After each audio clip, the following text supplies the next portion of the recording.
இன்னைக்கும் ஒரு 3 அல்லது 4 காரியத்தை வேதத்திலிருந்து சுட்டி காண்பித்து கொடுக்க நான் விரும்புகிறேன். கர்த்தர் உங்களை ஆஸ்வதிப்பாராக. வாசிக்கலாம்.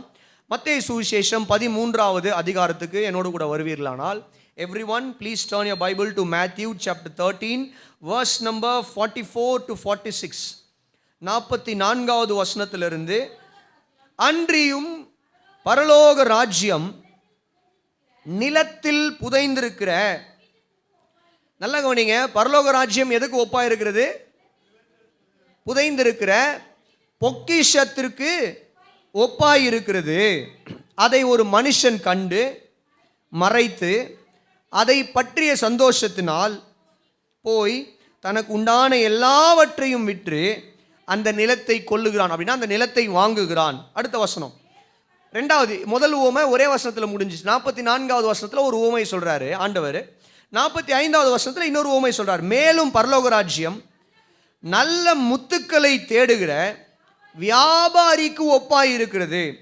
அவன் விலை உயர்ந்த ஒரு முத்தை கண்டு போய் தனக்கு உண்டான எல்லாவற்றையும் விற்று அதை கொள்ளுகிறான், அதை வாங்குகிறான். இப்போ கவனிங்க, நான்காவதாக, இந்த பூமியில் நம்முடைய ஆவிக்குரிய வாழ்க்கையில் நாம் விலையேற பெற்றவைகளாய் பார்க்க வேண்டிய 4வது காரியம் என்ன அப்படின்னு சொல்லி கேட்டீங்கன்னா, தேவனுடைய ராஜ்யம், the kingdom of God. ஒரு அல்லேலூயா சொல்லுவீங்களா?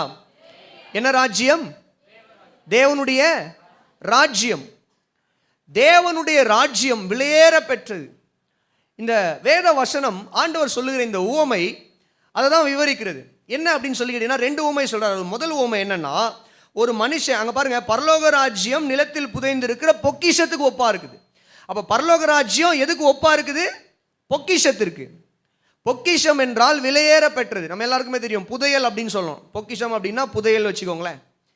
அந்த நாட்களில் எல்லாம் சில கதைகள்ல எல்லாம் நம்ம பார்க்கலாம், அல்லது பழைய அந்த கார்ட்டூன்ஸு, சில மூவிஸ் எல்லாம் நம்ம பார்க்கும்போது, சின்ன வயசில் நான் பார்த்துருக்குறேன், இப்போ பார்க்குறது இல்லை அதையெல்லாம். அப்போ என்ன பண்ணுவாங்க, தோண்டும்போது ஏதாவது புதையல்கள் பெட்டி கிடைக்கும். அந்த பெட்டி ஏதாவது கிடைச்சி திறந்து பார்த்தா உள்ள வெறும் தங்கமாக இருக்கும் இல்லையா? அந்த மாதிரி எண்ணத்தோடு ஏதாவது தோண்டிருக்கிறீங்களா நீங்கள் எப்பயாவது? இல்லையா? நாங்கள்லாம் சர்ச்சுக்கு கடைக்காலெல்லாம் நோண்டும் பொழுது, அதை தோண்டும் பொழுது எல்லாம் என்ன பண்ணுவோம், ஏதாவது பெட்டி கிடைக்குதா பாருங்க. நம்ம பில்டிங் ஃபண்ட் இல்லாமல் கஷ்டப்பட்டுக்கிட்டு இருக்கிறோம். பெட்டி கர்த்தர் கொடுக்குறாரா பாருங்கள், ஒரே அடியாக கட்டிடலாம், பெருசாக கட்டிடலாம் தேவனுடைய ஆலயத்தை, அப்படின்லாம் யோசித்த நாட்கள் உண்டு. ஆனாலும் பாருங்க, நான் சொல்கிறேன், நமக்கு ஆசீர்வாதம் கீழே இருந்து இல்லை, மேலே இருந்து வருது. கரங்களை உயர்த்தி ஒரு அல்லேலூயா சொல்லுங்க. எனக்கு ஒத்தாசை வரும் பரலோகத்துக்கு நேராய், பர்வதத்துக்கு நேராய், வானத்தையும் பூமியையும் உண்டாக்கின தேவனிடத்திலிருந்து நமக்கு ஒத்தாசை. அல்லேலூயா, ஒரு அல்லேலூயா சொல்லுங்க. சரி, இப்போ ஆண்டவர் ஒரு பொக்கிஷத்துக்கு, ஒரு புதையலுக்கு தேவனுடைய ராஜ்யத்தை ஒப்பிடுகிறார். இப்போ கவனிங்க, ஒரு மனுஷன் என்ன பண்ணுறான்னா, ஒரு நிலத்தை என்ன பண்ணுறான் அப்படின்னு சொல்லி கேட்டிங்கன்னா, அவன் அந்த இடத்துல ஒரு பொக்கிஷத்தை கண்டுபிடிக்கிறான். அந்த இடத்துல ஒரு பொக்கிஷம் இருக்குது அப்படின்றது அவனுக்கு தெரியுது. இப்போ உடனே என்ன பண்ணுறான் அப்படின்னு சொல்லி கேட்டிங்கன்னா, இந்த நிலத்தை எப்படியாகிலும் என்னுடையதாக்கி கொள்ள வேண்டும். அப்போ தான் இந்த நிலத்தில் இருக்கிற பொக்கிஷம் நான் உரிமை பாராட்ட முடியும். புரியுதுங்களா? இந்த நிலத்தை எப்படியாகிலும் என்னுடையதாக்கி கொண்டால்தான் இந்த நிலத்தில் இருக்கக்கூடிய பொக்கிஷத்தை நான் உரிமை பாராட்ட முடியும். அதனால் இவன் என்ன பண்ணுறான், அந்த பொக்கிஷத்தை அடைந்து கொள்வதற்காக தனக்கு உண்டான எல்லாவற்றையும் இழக்க ஆயத்தமாக இருக்கிறான். தனக்கு உண்டான எல்லாவற்றையும் he is ready to sacrifice anything for the sake of the treasure. அவன் என்ன பண்ணுறான், அந்த புதையலை எப்படியாக்கிலும் தன்னுடையதாக்கி கொள்ள வேண்டும், அந்த நிலத்தை எப்படியாகிலும் தன்னுடையதாக்கி கொள்ள வேண்டும் என்பதற்காக தன்னுடைய எல்லாவற்றையும் விற்று அந்த பணத்தை எல்லாம் கொண்டு வந்து என்ன பண்ணுறான்னா, இந்த இடத்த வாங்கி இதில் இருக்கிற புதையலை என்ன பண்ணுறான்னா தன்னுடையதாக்கி கொள்ளுகிறான். அல்லேலூயா. அப்போ ஆண்டவர் என்ன சொல்ல வராரு, அடுத்த உவமையை சொல்லிட்டு சொல்கிறேன். நான் ஏற்கனவே பிரசங்கம் பண்ணியிருக்கிறேன்னு நினைக்கிறேன், இருந்தாலும் நான் சொல்கிறேன். 45, மேலும் பரலோக ராஜ்யம் நல்ல முத்துக்களை தேடுகிற வியாபாரிக்கு ஒப்பாய் இருக்கிறது. அவன் விலை உயர்ந்த ஒரு முத்தை கண்டு போய் தனக்கு உண்டான எல்லாவற்றையும் விற்று அதை கொள்ளுகிறான், அப்படின்னா அதை வாங்குகிறான். இப்போ ஒரு வியாபாரி, இந்த வியாபாரி என்ன பண்ணுறான், முத்துக்கள், ஒரு நல்ல முத்துக்களுக்காக தேடி அலைகிறான். கடைசியில் ஒரு நல்ல முத்து எங்கே கிடைக்குதுன்னு கண்டுபிடிச்சிட்டான். விலையேற பெற்றதாக இருக்குது. இப்போ நல்ல முத்து இவனுடைய வாழ்க்கையில் இருந்ததுன்னா அவனுடைய வாழ்க்கை இன்னும் மேம்படும். அதனால் என்ன பண்ணுறான், தனக்கு உண்டான காரியங்களை எல்லாம் விற்று, இதெல்லாம் தேவையில்லை, இதெல்லாம் தேவையில்லை, இதெல்லாம் விற்று என்ன பண்ணுறான் அப்படின்னு சொல்லி கேட்டிங்கன்னா, அந்த பணத்தை கொண்டு வந்து இந்த விலையேற பெற்ற முத்துவை தன்னுடையதாக்கி கொள்ளுகிறான். அல்லேலூயா. 2 உவமையும் வெவ்வேறு உவமை, ஆனால் 2 உவமையினுடைய அர்த்தமும் ஒன்றுதான். என்னன்னு சொல்லி கேட்டீங்கன்னா, ஒரு மனிதனுடைய வாழ்க்கையில தேவனுடைய ராஜ்யம் இப்படிதான் விலையேற பெற்றது. அல்லேலூயா. தேவனுடைய ராஜ்யம் அந்த பொக்கிஷத்தை போல விலையேற பெற்றது. தேவனுடைய ராஜ்யம் அந்த முத்துக்களை போல விலையேற பெற்றது. ஒரு மனிதன் இந்த தேவனுடைய ராஜ்யத்தை அடைந்து கொள்வதற்காக, தேவனுடைய ராஜ்யத்தில் தன்னை இணைத்துக் கொள்வதற்காக, ஒரு மனிதன் இயேசு கிறிஸ்துவை ஏற்றுக்கொண்டு தேவனுடைய பிள்ளையாய் மாறி தேவனுடைய ராஜ்யத்தில் வாழ்வதற்காக அவன் எதையும் தியாகம் செய்ய ஆயத்தமாய் இருக்க வேண்டும் என்பதை கூறுகிற ஒரு உவமை தான் இந்த 2 உவமையும். கரங்களை உயர்த்தியோ தட்டியோ ஒரு அல்லேலூயா சொல்லுங்க பார்க்கலாம். ஹல்லேலூயா.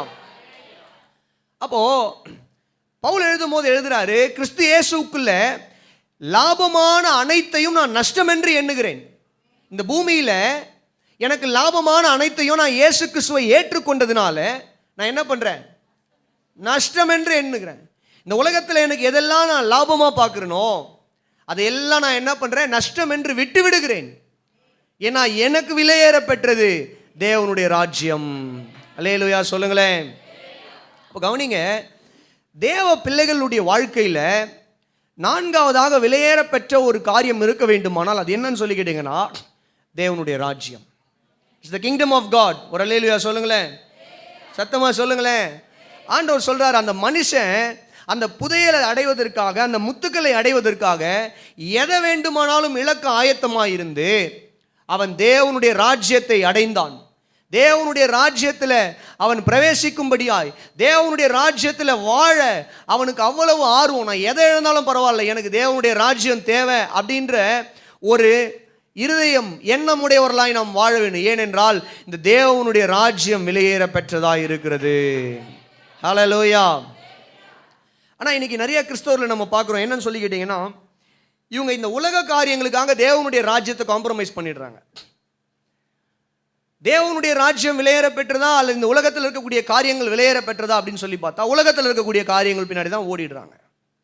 தேவனுடைய ராஜ்யத்தை தேட மறுக்கிறார்கள், மறந்து போகிறார்கள், விட்டு விலகுகிறார்கள். ஆண்டவர் சொல்றாரு, முதலாவது தேவனுடைய ராஜ்யத்தையும் அவருடைய நீதியையும் தேடுங்கள், பின்பு இவைகள் எல்லாம் உங்களுக்கு கூட கொடுக்கப்படும். Amen. First seek the kingdom of God. தேவனுடைய ஆளுகை, தேவனுடைய ராஜ்யம் மேன்மையானது, விலையேற பெற்றது. இந்த தேவனுடைய ராஜ்யத்தில் பிரவேசிப்பது என்பது பாக்கியம். இந்த தேவனுடைய ராஜ்யத்தில் வாழ்வது என்பது, அந்த வாழ்க்கை என்பது பாக்கியமுள்ள ஒரு வாழ்க்கை. ஒரு அல்லேலூயா சொல்லுங்களேன். ஏன் அப்படின்னா, ஏன் இந்த தேவனுடைய ராஜ்யம் விலையேற பெற்றது? ஏன்னா அங்க இந்த தேவனுடைய ராஜ்யத்தில், நல்ல கவனிங்க, இந்த தேவனுடைய ராஜ்யத்தில் நம்மை ஆளுகிறவர் யாருன்னு சொல்லி கேட்டீங்கன்னா, மனிதர்கள் அல்ல, தேவன் நம்மை ஆளுகிறார். ஹல்லேலூயா. யார் நம்மை ஆளுகை செய்கிறது? தேவன் நம்மை ஆளுகை செய்கிறார். இந்த தேவனுடைய ராஜ்யத்தில் யார் நியாயாதிபதியாக இருக்கிறதுன்னு சொல்லி கேட்டீங்கன்னா, தேவன் நியாயாதிபதியாக இருக்கிறார்.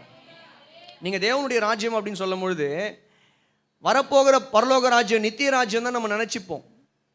ஆனால் kingdom of God is present now.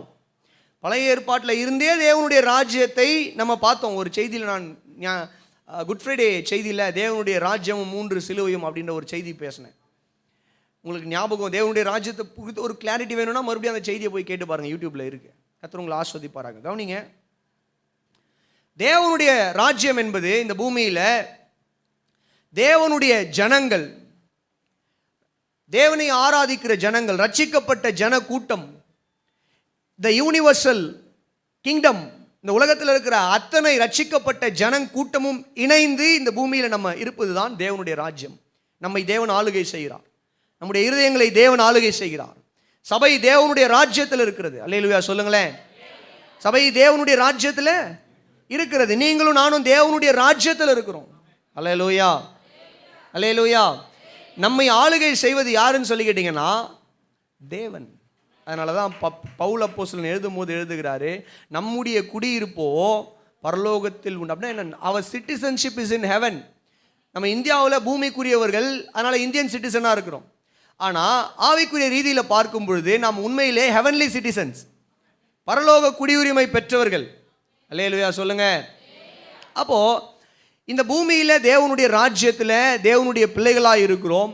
இந்த தேவனுடைய ராஜ்யத்தில் நம்மை தேவன் ஆளுகை செய்கிறார். நமக்கு நியாயாதிபதியாய் அவர் இருக்கிறார். அவர் நம்முடைய வாழ்க்கையில் நடக்கிற அநீதியான காரியங்களை எல்லாம் பார்த்து அவர் என்ன பண்ணுவார் அப்படின்னு சொல்லி கேட்டீங்கன்னா, நீதிகளை செய்வார். நீதியுள்ள நியாயாதிபதியாய் நீதி செய்வார். அல்லேலூயா. அப்போ இந்த தேவனுடைய ராஜ்யம் ஏன் விலையேற பெற்றது அப்படின்னு சொல்லி கேட்டீங்கன்னா, இந்த உலகம் ஒரு நாள் அழிந்து போகும், but the kingdom of God will last forever. Amen. இந்த உலகம் ஒரு நாள் அழிந்து போகும். இந்த உலகம் ஒரு நாள் அழிந்து போகும். ஆனால் தேவனுடைய ராஜ்யம் இன்னைக்கு நம்ம இருக்கோம் பார்த்தீங்களா? ஆண்டவர் வரும்பொழுது நம்ம எல்லாம் மறுரூபமாகுவோம். நித்திய ராஜ்யத்தை ஸ்தாபிப்பார். அப்போ கிங்டம் என்ன, இட்டர்னல் கிங்டமாக மாறும். க்ளோரிஃபைட் கிங்டம், மகிமையுள்ள ஹெவன்லி கிங்டம், பரலோக ராஜ்யமாய் பரலோகத்துக்குரியவர்களாய் நாம் மாறி பரலோகத்துக்குரிய மேனி உடையவர்களாய். அல்லேலூயா. நல்ல ஒரு அல்லேலூயா சொல்லுங்களேன். அப்போது இங்கே இருக்கிற அந்த வாழ்க்கை அப்படியே என்ன பண்ணணும்னு சொல்லிங்கன்னா நித்தியத்தில் கண்டினியூ ஆகும். அப்போ இந்த தேவனுடைய ராஜ்யத்துக்கு முடிவு கிடையாது. தேவனுடைய ராஜ்யத்துக்கு முடிவு கிடையாது. நம்ம தேசத்துலேயோ அல்லது நம்முடைய மாநிலத்திலேயோ நடக்கிற ஆட்சிகள் அல்லது மற்ற எந்த தேசத்துக்கு நடக்கிற ஆட்சிகளுக்கெல்லாம் ஒரு முடிவு உண்டு. 5 வருஷத்துக்கு ஒரு தடவை எலெக்ஷனு, அதில் ஜெயிச்சாதான் அடுத்த ஆட்சி அவங்க உட்கார முடியும். ஆனால் இந்த கிங்டம் ஆஃப் காடுக்கு ஒரு எண்டே கிடையாது. It will continue forever. Hallelujah. சத்தமாக சொல்லுவோமா ஒரு அல்லேலூயா? அது மாத்திரம் இல்லாமல் இந்த தேவனுடைய ராஜ்யத்தில் நமக்கு தேவனுடைய பிரசன்னத்தில், தேவனுடைய சமூகத்தில் வாழுகிறோம். தேவனுடைய சமாதானம், தேவனுடைய சந்தோஷம், இவைகள் எல்லாம் தேவனுடைய ராஜ்யத்தில் நமக்கு கிடைக்கிறவைகளாக இருக்கிறது. ஒரு அல்லேலூயா சொல்லுங்களேன். கடைசியாக சொல்லணும் அப்படின்னா, இந்த தேவனுடைய ராஜ்யம் நம்ம கவனிங்க, ஒவ்வொரு நாளும் டிரான்ஸ்ஃபார்ம் பண்ணுற ஒரு இடம் இது. The kingdom of God is the place of transformation. Amen. எல்லாம் சொல்லுங்க. கிங்டம் ஆஃப் காட், தேவனுடைய ராஜ்யம் நம்மை மறுரூபப்படுத்துகிற ஒரு இடம். தேவனுடைய ராஜ்யத்துக்குள்ள நம்ம அவருடைய பிரசன்னத்தில், அவருடைய சமாதானத்தில், அவருடைய வார்த்தையின்படியாய் அவர் நமக்கு ராஜாவாய் நீதிபதியாய் வாழுகிற ஒரு வாழ்க்கையை நம்ம வாழும்போது தான். அப்படின்னா என்ன அர்த்தம்? ரட்சிக்கப்பட்ட தேவ ஜனங்களோடு கூட இணைந்து எல்லா தேவ பக்தியோட ஜபத்தோட கர்த்தருக்குரிய காரியங்களில் நாம் வளரும் போது தான், நல்லா கவனிங்க, நாம் அப்படிப்பட்டவர்களாக இருக்கும்பொழுது தான் நம்முடைய வாழ்க்கையில் நம்ம என்ன பண்ணுறோம்னு சொல்லி கேட்டிங்கன்னா, சில தகாத காரியங்களை எல்லாம் விட கர்த்தர் நமக்கு உதவி செய்கிறார். அல்லேலூயா. ஒரு மனிதன் தேவனுடைய ராஜ்யத்துக்குள்ளே இல்லாமல் இந்த உலகத்துக்குள்ளே இருப்பானே, ஆனால் உலகத்தின் அசுத்தங்கள் எல்லாம் அந்த மனிதன் என்ன பண்ணிருப்பானா, சிக்கி தவித்திருப்பான். புரியுதா நான் சொல்கிறது உங்களுக்கு? ஒரு மனுஷன் எங்கே இருக்கிறானோ அந்த வாடை தான் அவன் மேலே வீசும். ஒரு மனுஷன் பூக்கடையில் வேலை செய்கிறவனா இருப்பான்னா, அந்த மனிதன் வரும்போது அவங்க மேலே மல்லிப்பூ வாசனை, ரோஜா பூ வாசனை, மாலையினுடைய வாசனை எல்லாம் வீசும். ஆனால் அதே மனுஷன் ஒரு மீன் மார்க்கெட்டில் வேலை செய்கிறான் அப்படின்னும் போது அந்த இடத்துல மீன் வாசனை வீசும் அந்த மனிதன் மீது. கரெக்டா? அப்போ ஒரு மனிதன் தேவனுடைய ராஜ்யத்துக்குள்ள இருப்பானே, ஆனால் அவன் மீது இந்த வருகிற வாசனை என்ன, அவனுடைய வாழ்க்கையில் நடக்கிற காரியங்கள் எல்லாம் என்ன அப்படின்னு சொல்லி கேட்டீங்கன்னா, பரிசுத்தம், தேவ பக்தி, ஜபம், விசுவாசம், தேவ ஜனங்களோடு கூட ஐக்கியம், பக்தி விருத்தியில வளருதல், நற்கிரியைகளை செய்தல், ஒரு டிரான்ஸ்ஃபர்மேஷன் ஆகிட்டே இருப்பாங்க ஒவ்வொரு நாளும். நேற்று இருந்த மாதிரி இன்னைக்கு இருக்க மாட்டாங்க. புரியுதுங்களா? தேவனுடைய ராஜ்யத்தில் தான் இது நடக்குது. ஆனால் இதுவே ஒரு மனுஷன் உலகத்தில் இருப்பானே, ஆனால் உலகத்தில் இருக்கக்கூடிய அசுத்தங்கள், பொய் என்கிற நாற்றம், விபச்சாரம் என்கிற நாற்றம், கொள்ளைகள், விரோதங்கள், பகைகள், கசப்புகள், இப்படிப்பட்ட நாற்றங்கள் அந்த மனிதன் மீது வீசும். அப்போ கவனிங்க, ஒரு மனுஷன் தேவனுடைய ராஜ்யத்துக்குள்ளே இருக்கும்போது தான் அந்த மனுஷனால் என்ன பண்ண முடியுதுன்னு சொல்லிக்கிட்டா, ஒரு டிரான்ஸ்ஃபார்ம்டு லைஃப் வாழ முடியுது. ஒரு மறுரூபமாக்கப்படுகிற ஒரு வாழ்க்கை. தன்னுடைய குணங்களில், தன்னுடைய வாழ்க்கையில், தன்னுடைய குடும்பத்தில் மாற்றங்களையும் மறுரூபத்தையும் ஒரு மனுஷன் எங்கே பார்க்க முடியும்? தேவனுடைய ராஜ்யத்தில் தான் பார்க்க முடிகிறது. கரங்களை தட்டியோ உயர்த்தியோ ஒரு அல்லேலூயா சொல்லுங்க. ஹல்லேலூயா. புரிந்தவர்கள் மாத்திரம் ஒரு அல்லேலூயா சொல்லுவீங்களா? ஹல்லேலூயா. அப்போ ஏன் இந்த தேவனுடைய ராஜ்யம் விலையேற பெற்றது? ஏனென்றால் தேவனுடைய ராஜ்யம் நித்தியமானது, அதுக்கு முடிவே கிடையாது. ஆமென். அல்லேலூயா. தேவனுடைய ராஜ்யத்துக்கு முடிவே கிடையாது. Eternal kingdom of God. இந்த இட்டர்னல் கிங்டம் ஆஃப் காட் நீங்கள் பார்த்தீங்கன்னா, இப்போ நான் முன்னாடியே சொன்னேன் இல்லையா, கடைசியில் எஸ்டடாலஜிகளில் நம்ம பேசும்போது, அதாவது கடைசி காலத்தில் நம்ம பேசும்போது என்ன நடக்குது? நாம் ஆண்டவருடைய வருகையில் மறுரூபமாக்கப்படுகிறோம், அல்லது கிறிஸ்துவுக்குள்ள மரித்தவர்கள் அவர்கள் உயிரோடு எழுந்திருக்கிறார்கள். வேற மேனி அதுனா டிரான்ஸ்ஃபார்ம்டு க்ளோரிஃபைட் பாடிஸ். அப்படிப்பட்ட சரீரத்தோடு கூட எழும்பி நம்ம என்ன பண்ணுறோம் அப்படின்னு சொல்லி கேட்டிங்கன்னா, தேவனோடு கூட நித்திய காலமாய் அவருடைய சமூகத்தில், அவருடைய பிரசன்னத்தில், பரலோகத்தில் நித்திய ஜீவனை நம்ம என்ன பண்ண போகிறோம்னா முழுமையாக அனுபவிக்க போகிறோம். அல்லேலூயா. முழுமையாக என்ன பண்ண போகிறோம் சொல்லுங்க?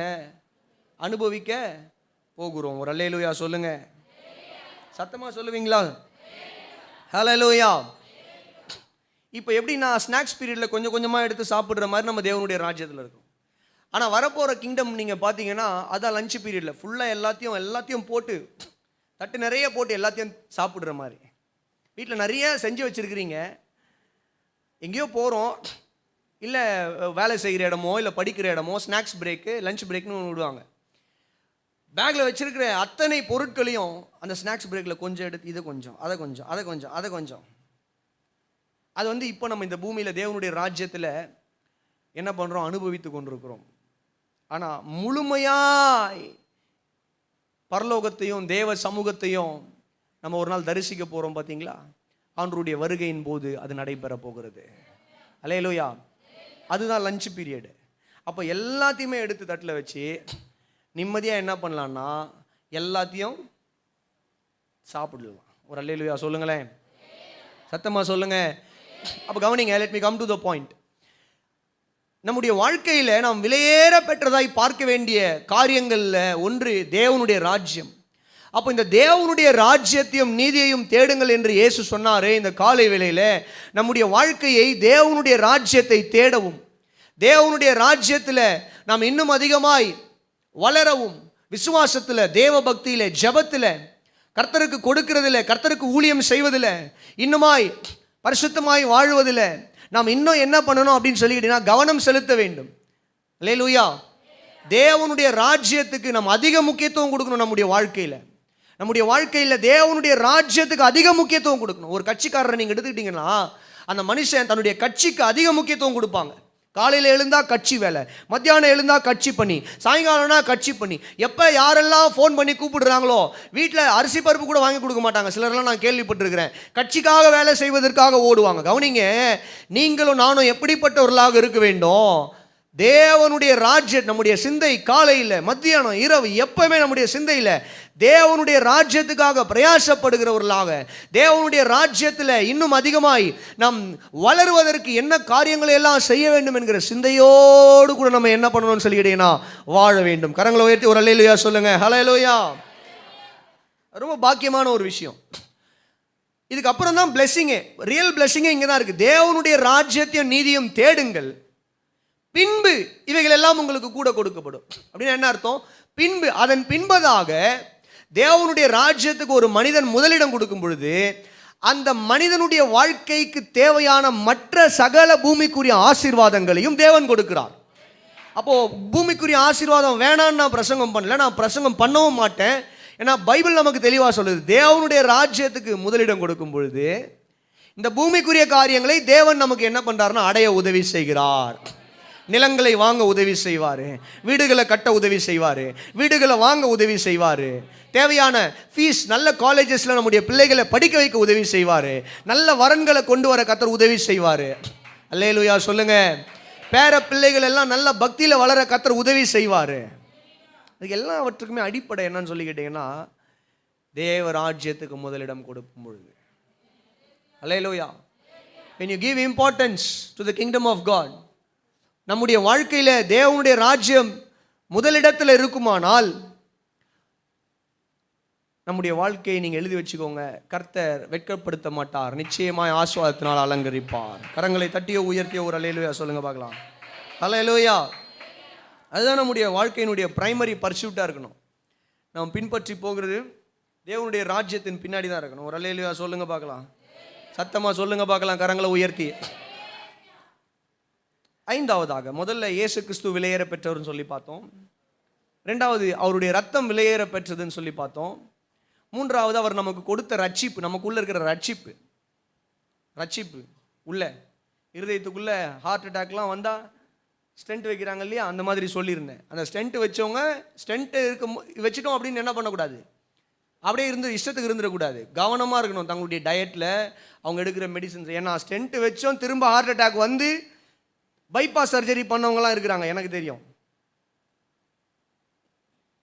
அப்போது ரட்சிப்பும் அந்த மாதிரி தான். ரட்சிப்பு பெற்றுக்கொண்ட உடனே நேராக பரலோகம் போயிடுவோன்னு கிடையாது. உள்ள ஸ்டென்ட் வச்ச மாதிரி ரட்சிப்பு வந்து உள்ள ஸ்டென்ட் மாதிரி. கவனமாக ரட்சிப்பை என்ன பண்ணணும்னு சொல்லி கேட்டிங்கன்னா கையாளணும். அது விலையேற பெற்றது அப்படின்னு சொல்லி என்ன பண்ணோம், கடந்த வாரத்தில் பார்த்தோம். இன்னைக்கு பார்த்தோம் தேவனுடைய ராஜ்யம் விலையேற பெற்றது. அல்லேலூயா. The kingdom of God is so precious. ஒரு மனிதன் அந்த ராஜ்யத்துக்குள்ளே பிரவேசிப்பதற்கு அவன் எதை வேண்டுமானாலும் தியாகம் செய்ய ஆயத்தமாக இருக்க வேண்டும். அல்லேலூயா. நல்ல ஒரு அல்லேலூயா சொல்லுங்களேன். ஆண்டவர் நாமத்திற்கு மகிமை உண்டாவதாக. ஐந்தாவதாக வாசிக்கலாம் சங்கீதங்களின் புத்தகம் 36வது சங்கீதத்தின் 7வது வசனம். வேகமாக எடுத்து வாசிப்போமா? சங்கீதம் 36:7. தேவனே, உம்முடைய கிருபை எவ்வளவு அருமையானது. அல்லேலூயா சொல்லுங்க. இதனுடைய அர்த்தம் என்னன்னு சொல்லி கேட்டீங்கன்னா, தேவனுடைய கிருபை இந்த இடத்துல அருமையானது அப்படின்னு தமிழில் கொடுத்துருக்காங்க இல்லைங்களா. இதனுடைய எபிரேய பதம் ஆங்கிலத்தில் ப்ரெஷியஸ். இங்கிலீஷ் பைபிள் யாரும் வச்சுருக்கீங்களா? நீங்கள் வச்சுருக்கீங்களா? ப்ரெஷியஸ் என்ன டிரான்ஸ்லேஷனு? NASB. அது ஏன்னா நான் தான் வாங்கி கொடுத்தது. ரைட். ப்ரெஷியஸ், விலையேற பெற்றது. அதனுடைய எபிரேய அர்த்தமும் அதுதான் குறிக்குது. Valuable, prized, precious, costly, excellent. இந்த அருமையானது அப்படின்ற வார்த்தையினுடைய எபிரேய அர்த்தம் என்னெல்லாம் வருதுன்னு நீங்கள் பாருங்கள். Valuable, prized, precious, costly, excellent, etcetera etcetera. Hallelujah. அப்போ இங்கே பார்க்குறோம் தேவனுடைய கிருபை விலையேற பெற்றதாக இருக்கிறது. வேத அறிஞர்கள் இதை குறித்து சொல்லும் போது எப்படி எழுதுறாங்கன்னு சொல்லி கேட்டீங்கன்னா, சில விலையேற பெற்ற கற்கள் இருக்குது பார்த்தீங்களா, சில விலையேற பெற்ற முத்துக்கள்லாம் இருக்குது பார்த்தீங்களா, அந்த மாதிரி தான் என்ன பண்ணுவாங்கன்னா இந்த வார்த்தைகளை பழைய ஏற்பாட்டில் பயன்படுத்தி இருக்கிறாங்க. அதே வார்த்தை தான் இந்த இடத்துல பயன்படுத்தி இருக்கிறாங்க கிருபைக்கு. அப்போ என்ன சொல்ல வராங்கன்னா, தேவனுடைய கிருபை என்பது அது விலையேற பெற்றது. அல்லேலூயா சொல்லுங்க, சத்தமாக சொல்லுங்க. அல்லேலூயா. நம்ம சொல்கிறோம் இல்லையா, நாம் நிற்பதும் நிர்மூலமாகாமல் இருப்பதும் அவருடைய சுத்த கிருபை, காலைதோறும் அவருடைய கிருபை பெரிதாய் இருக்கிறது அப்படின்னு சொல்கிறோம். சரி, கிருபை விலையேற பெற்றது. நிறைய கிருபை குறித்து பாடுறோம், கிருபை குறித்து பிரசங்கங்களை கேட்குறோம். நாமே நிறைய தடவை கேட்டிருக்கோம், நானே நிறைய தடவை பண்ணியிருக்கிறேன். விஷயத்துக்கு வருவோம். ஏன் கிருபை விலையேற பெற்றது? பக்தன் எழுதும் போது எழுதுகிறார், உம்முடைய கிருபை அருமையானது. உங்களுடைய வாழ்க்கையில் இன்னைக்கு கவனிங்க தேவ பிள்ளைகளே, விலையேற பெற்ற காரியங்களில் ஒன்று என்னன்னா, தேவனுடைய கிருபை விலையேற பெற்றது. ஆமென். தேவனுடைய கிருபை எல்லாம் சொல்லுங்க, விலையேற பெற்றது. Costly, valuable, prized, precious, excellent. ஏன் இந்த கிருபை விலையேற பெற்றதுன்னா, நான் உங்களுக்கு முன்பதான் கொஞ்சம் முன்னாடியிலிருந்து ஸ்டோரி மாதிரி வந்தால் தான் உங்களுக்கு புரியும். ஏன்னா அப்படி சொன்னால் தான் எனக்கும் புரியும், எனக்கும் திருப்தி. ஆமென். அல்லேலூயா சொல்லுவீங்களா? கவனிங்க, கர்த்தர் உலகத்தை சிருஷ்டித்தார், ஆதாமையும் ஏவாளையும் சிருஷ்டித்தார்.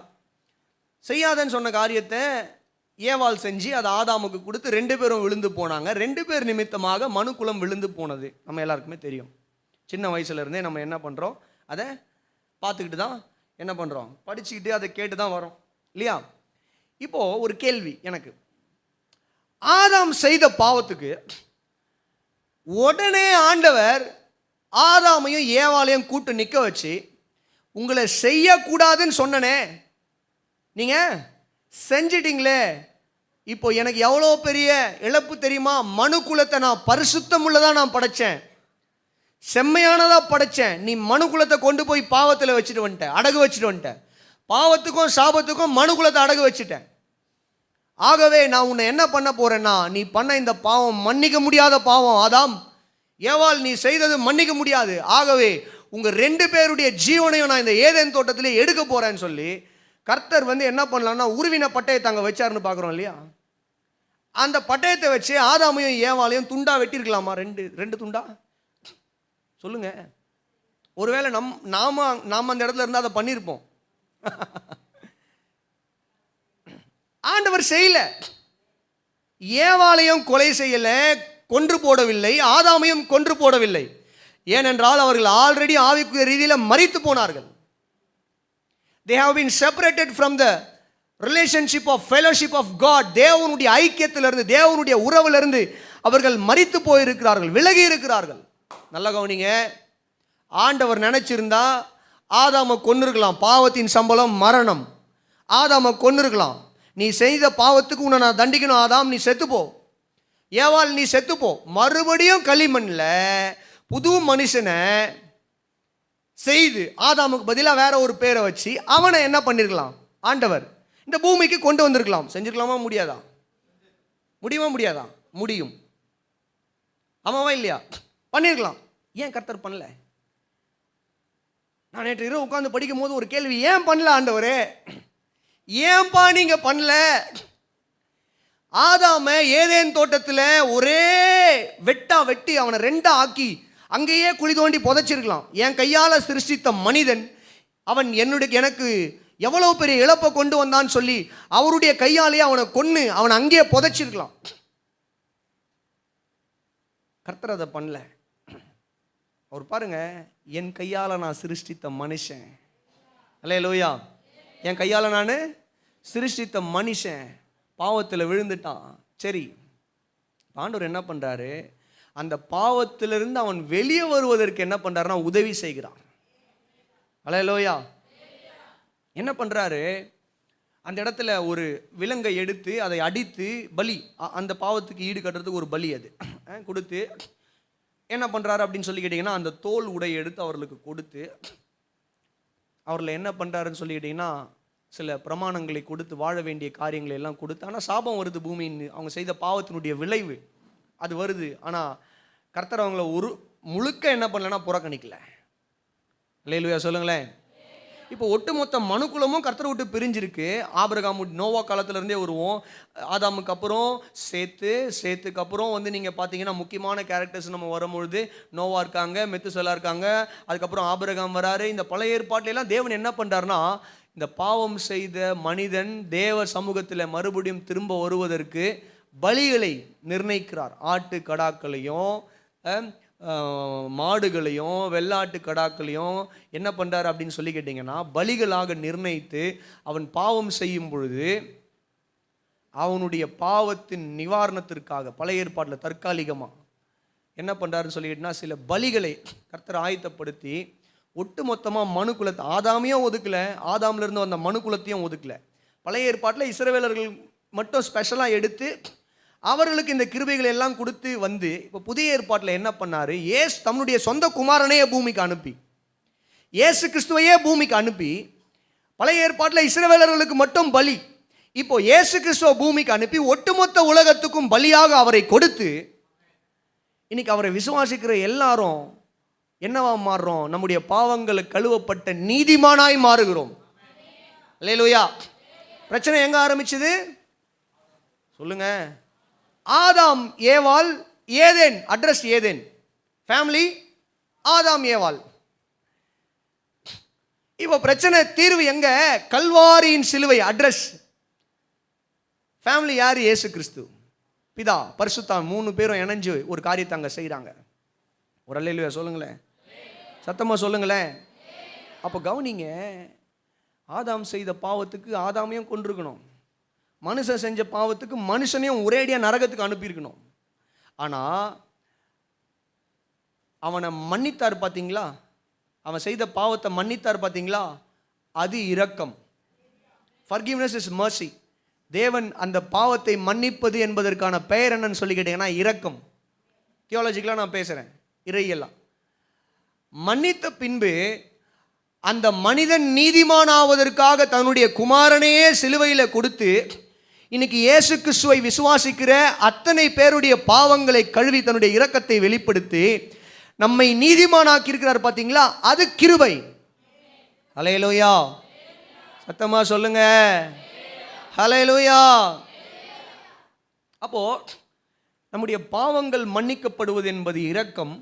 மன்னிக்கப்பட்ட பின்பு தேவன் நம்மளை என்ன பண்ணுறாருன்னு சொல்லி கேட்டீங்கன்னா நீதிமானாய் மாற்றுகிறார். என்னவா மாற்றுறாரு? Imputation, through imputation. அப்படின்னா 2 கொரிந்தியர் 5 வாசிக்கிறோம் இல்லையா? என்ன வாசிக்கிறோம்? நம்முடைய பாவங்களுக்காக அவர் மரித்து அவருடைய நீதியையும் பரிசுத்தத்தையும் நமக்கு கொடுக்கிறார். நான் தான் வழக்கமாக சொல்லுவேன், நம்முடைய அழுக்கு சட்டையை என்கிற பாவத்தை அவர் வாங்கி போட்டு அவர் அந்த தண்டனை அனுபவித்து அவருடைய பரிசுத்தம் நீதி என்கிற வெள்ளச்சட்டையை நமக்கு கொடுத்து நம்மை நீதிமானாக்கி இருக்கிறார். இப்போ நம்ம நீதிமான் ஆகிறதுக்கு என்ன பண்ணிருக்கிறோம்னு சொல்லி கேட்டிங்கன்னா ஒன்றும் பண்ணல, அவரை விசுவாசித்து ஏற்றுக்கொண்டிருக்கிறோம், அவ்வளோதான். we have faith in him, அவ்வளோதான். அல்லேலூயா சொல்லுங்களேன். சரி, இப்போது இந்த மனுஷன் செஞ்ச பாவத்துக்கு ஏதேன்லேயே ஆதாம போட்டிருக்கணும், அதை பண்ணலை. அதுக்கப்புறம் ஆபிரகாமுடைய நாட்களில் பழைய ஏற்பாட்டின் காலத்திலேயாவது நியாயம் தீர்த்து மனுக்குலத்தை அழிச்சிருக்கணும், அதையும் பண்ணலை. கிருபை கொடுத்துட்டேன். அல்லேலூயா. புதிய ஏற்பாட்டில் பார்க்குறோம், இயேசு கிறிஸ்துவையே நமக்காக கொடுத்து நம்முடைய பாவங்களை மன்னித்தது மட்டும் இல்லாமல், அதாவது எப்படின்னா நம்ம செய்த பாவங்களை கடனை மன்னித்தது மட்டும் இல்லாமல் பெரிய கடனோடு இருக்கிறோம். சரி, இப்போது உன்னால் 1 கோடி அடைக்க முடியாது, உன்னுடைய கடனை எல்லாம் நான் மன்னிக்கிறேன் அப்படின்னு சொல்லி சொன்னது மாத்திரம் இல்லாமல், உங்ககிட்ட தான் காசே இல்லையப்பா, நீ என்ன பண்ண போகிற? சரி, இருந்தால் இன்னும் ஒரு 10 லட்சத்தை வச்சுக்கோ, பிஸ்னஸ் பண்ணு அப்படின்னு சொல்லி 10 லட்சம் கொடுத்தா எப்படி இருக்கும்? 1 கோடியை மன்னிச்சு இன்னொரு கோடி கொடுத்தா எப்படி இருக்கும்? அந்த மாதிரி தான் பாவத்தை மன்னித்தது இரக்கம், இன்னொரு கோடியை கொடுக்கறது அப்படின்னா நம்ம நீதிமானாக்குறது கிருபை. அல்லேலூயா சொல்லுங்க, சத்தமாக சொல்லுங்க. இந்த கிருபையை ஆண்டவர் தேவ தூதர்கள் மீது காட்டவில்லை. தேவ தூதர்களும் விழுந்து போனாங்க தெரியுமா? வேதத்தில் தேவ தூதர்கள் விழுந்து போனார்கள். என்ன? உலகத்தை கர்த்தர் சிருஷ்டிப்பதற்கு முன்பதாக 3 வகையான தேவ தூதர்களுடைய கூட்டம் பரலோக, பல வகை இருக்கலாம், ஆனால் வேதத்தில் நமக்கு காட்டப்பட்டிருக்கிறது ஒரு 3 முக்கியமான. அதில் ஒரு வகை தேவனை ஆராதிக்கிற கூட்டம். இந்த தேவனை ஆராதிக்கிற கூட்டத்தில் அதிகாலையின் மகனாகிய விடிவெள்ளியே அப்படின்ற வார்த்தையிலிருந்து தான் லூசிஃபர் என்கிற வார்த்தை வருகிறது. தமிழ் அதிகாலையின் மகனாகிய விடிவெள்ளியே, இதனுடைய லத்தீன் பதம் தான் லூசிஃபர். சில ஆங்கில பைபிளில் இந்த லூசிஃபர்ன்ற வார்த்தையை டைரெக்டாகவே டிரான்ஸ்லேட் பண்ணி கொடுத்துருப்பாங்க. லிவிங் பைபிள் நினைக்கிறேன், I'm not sure, subject to correction. அப்போ இந்த தேவனால படைக்கப்பட்ட தேவ தூதர்கள், தேவனை ஆராதிப்பதற்காக படைக்கப்பட்ட தூதர்கள், இவங்க என்ன பண்றாங்க? இதுல ஒருத்தன், இந்த அதிகாலையின் மகனாகிய விடிவெளி லூசிஃபர் அப்படின்ற ஒருத்தன் என்ன பண்றான்னு சொல்லி கேட்டீங்கன்னா, இவனுக்கு ஆசை வந்துடுச்சு, நான் தேவன் ஆக வேண்டும்.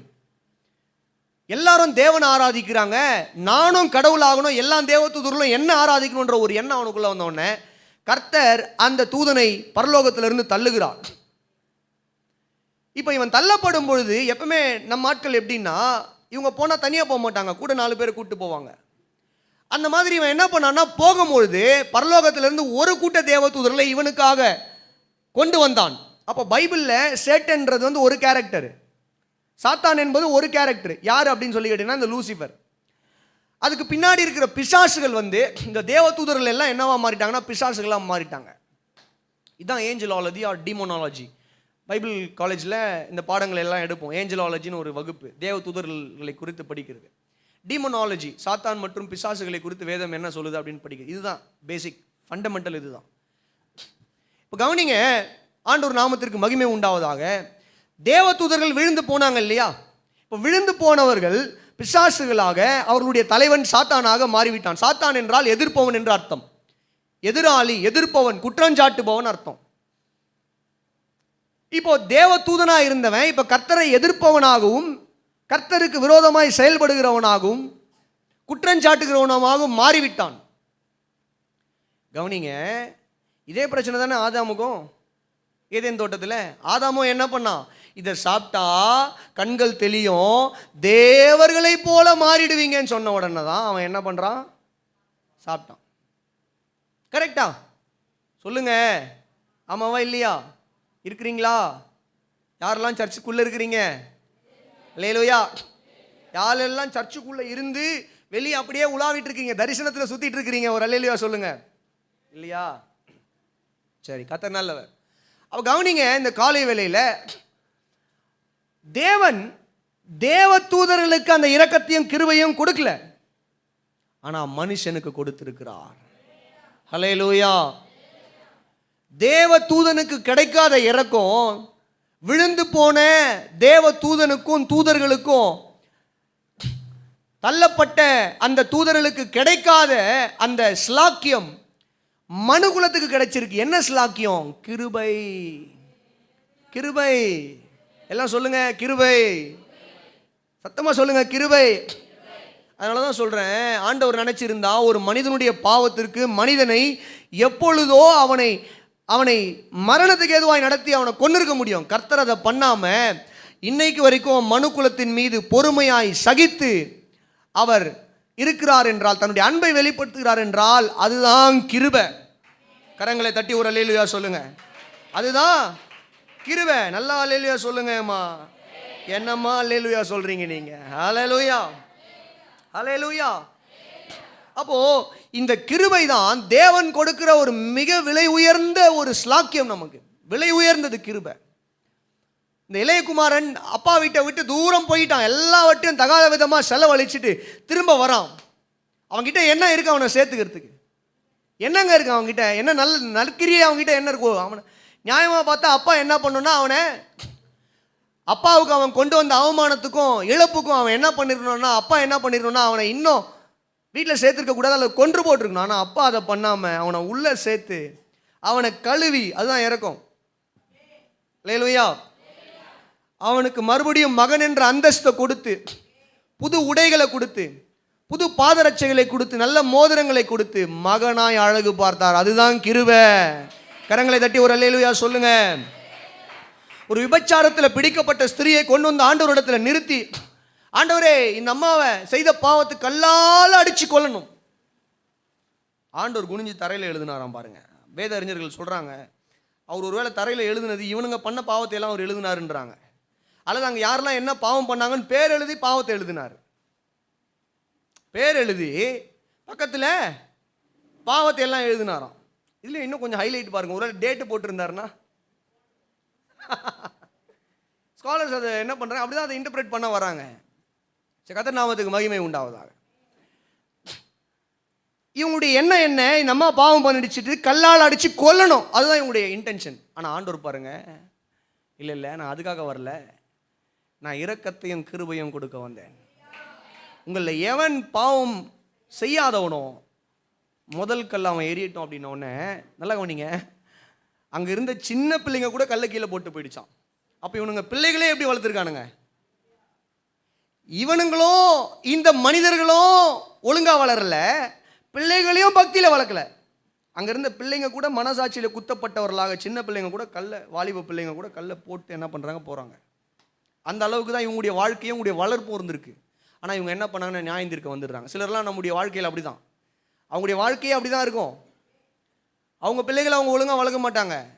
ஆனால் நம்முடைய வீடு, நம்முடைய பிள்ளைங்க, நம்முடைய காரியம்னா நல்லா சீப் எடுத்து தலை வாரிக்கிட்டு நல்லா ட்ரெஸ்ஸு பண்ணிக்கிட்டு வரைஞ்சி கட்டிக்கிட்டு வந்துடுவாங்க. நம்மளை குறை சொல்கிறதுக்காகவே வந்து காலிங் பெல்லை அடித்து, தூங்கியிருந்தா கூட எழும்பி வெளியே வான்னு உட்கார வச்சு, நம்ம வீட்லேயே டீயை போட்டு கொடுத்து, நம்ம பாலில் டீயை குடித்து காஃபியை குடித்து நம்மளை குறித்தே குறை சொல்லிட்டு போவாங்க.